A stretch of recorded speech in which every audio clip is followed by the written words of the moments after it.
clump of trees right in front of me is Encino, New Mexico. If you've ever driven to Albuquerque, you've driven through Encino, but I bet you've never stopped here. Can't eat lunch here, can't go to the bathroom here, can't buy gas here. What's the story with Encino? Encino is a place that refused to change. In the early 1900s, Encino, New Mexico was poised to be a central city. It was growing by leaps and bounds. There were famous people moving in and out. There was a great water source.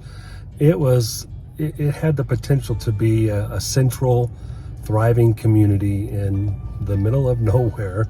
In fact, our 8th governor was born and raised and lived out his life in Encino, New Mexico. So what made it go from a potentially bustling city to just a blip on a map where you can't buy a bottle of water?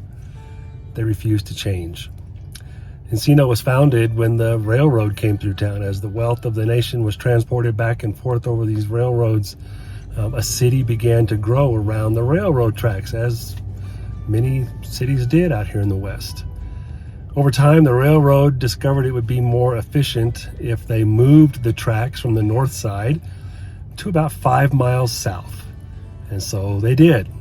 The city fathers of Encino, the mayor at the time, those with the power to do things, decided, yeah, we know the railroad, which gave us life, has moved, but we are not willing to move.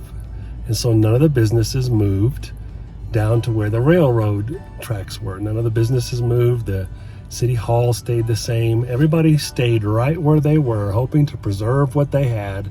Meanwhile, the world was changing around them, and within just a few years, most of the population of Encino had left because there was no more jobs. There were no more wealth to be shared because they refused to move. They refused to change. And this just brings me to the theme we're talking about this week, and that is that growing people change. And that if you're going to grow spiritually, you're going to change. And if you just look around at the world around you, the world is changing all the time.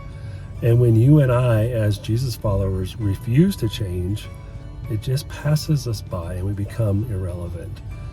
We were told by Paul that we are to be transformed, progressively changed by the renewing of our mind. There will be times in your life where you will have to look at the scriptures, align your life, and change. Change the way you think, change the way you talk, change the way you treat your neighbor. It is the nature of following Jesus that you would change. Let us not become like the good folks of Encino, New Mexico back in the early 1900s. As the world changed around them, they dug their heels in and said, "We won't budge." And now they're gone. Let us not repeat that mistake. Let that not be the story told of us. May we be people who are humble enough to recognize when God is requiring us to change, and then may we be brave enough to change what needs to be changed in our lives. Growing people change. See you later.